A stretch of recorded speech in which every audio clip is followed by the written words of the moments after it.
Hi friends, here's Rebecca.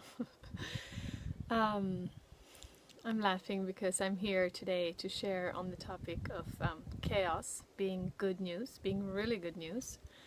And of course, when you're sharing, if you're a teacher, you might have this experience, or when you're sharing something with someone, you kind of have to experience it yourself and live it yourself. And as I wanted to share on this topic, I've just spent the last maybe 30-40 minutes preparing for this video, and if you followed me for a while and you know me, you know I like to make pretty spontaneous videos and share what's on top of my heart, what's fresh at the moment.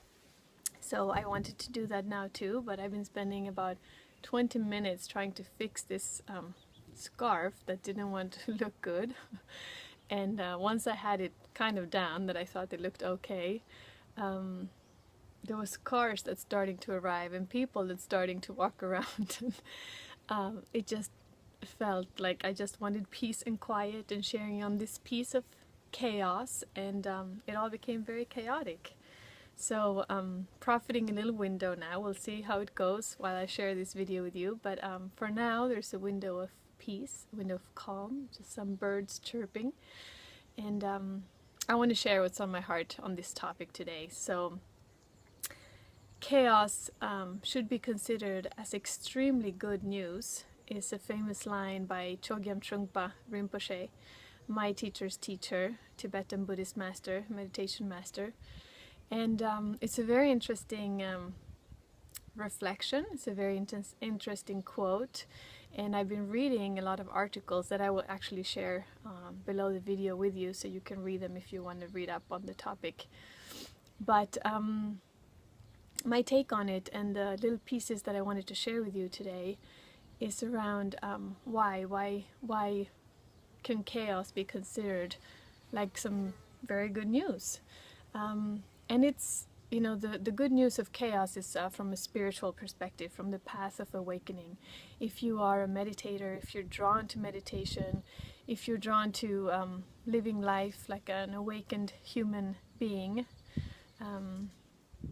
you're on the spiritual path and you're interested in the synchronicities that happen in life, and in growing, you're interested in personal growth and looking at things when they happen. So apparently this month, a topic of the month of May 2017 is instability. So I follow this astrological monthly report by two wonderful people. I will share on that link too, but their website is called The Power Path, and the first of every month they share a monthly report where they, according to how the stars are aligned and the moon, they share a little bit on the energy of the month coming.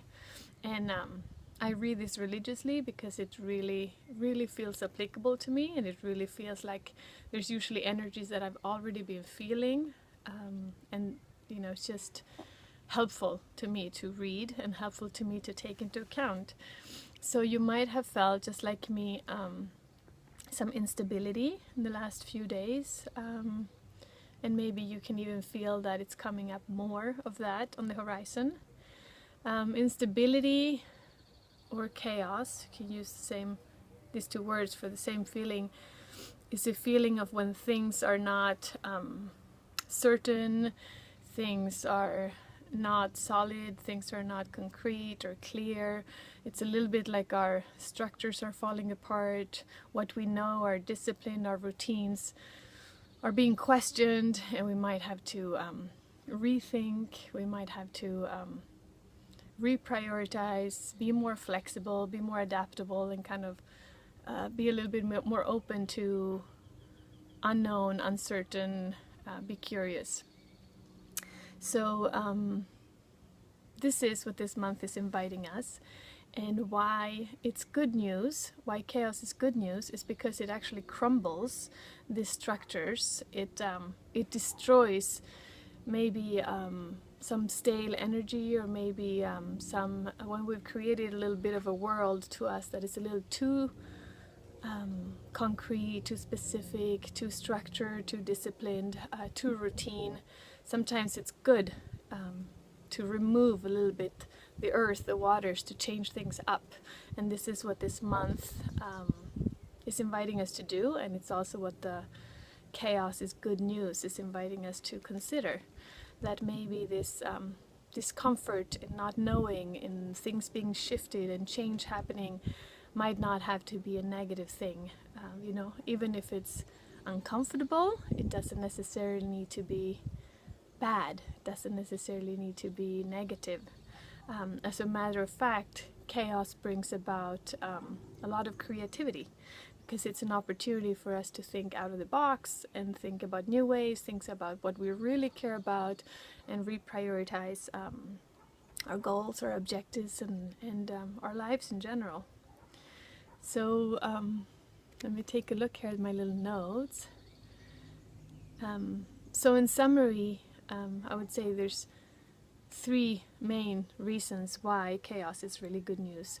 One, because it shakes things up, and we get the opportunity to reflect, reconsider, and change things up, which makes us feel really alive and vibrant and engaged in the world. 2, it gives us the possibility to actually find stability not in the external world, but in our internal world. And I have the opportunity for this just a couple of days ago as we started this month, and I was reflecting on this instability coming up and felt kind of chaotic coming to a group meditation. And we all sat down, we did the practice, and the stability and stillness that was experienced at the end was really beautiful and very surprising, actually. So we can feel peaceful, calm, somehow stable, even in the midst of circumstances of instability and craziness and chaos. And the last part, which is actually going to take me to the next blog I'm going to share with you, is about we have a choice. You know, we have a choice to freak out or kind of see the negative part of chaos, or we have the choice to be curious and stay interested, and maybe even say, wow, well, that's interesting that everything is crumbling and nothing is clear, and I don't know where I'm going, and I don't know what I'm doing, and I might not have a house, I might not have a job. Whatever is going on in your life, we can use the wow technique. So this is another blog I want to make, so hopefully I'll get to it soon, maybe next week. And for now, chaos can be considered as really good news. So I hope you take that at heart, and you can bring that along with you for the rest of the month. And that's it. That's what I want to share with you today. Hope you're well. Take care, and see you soon.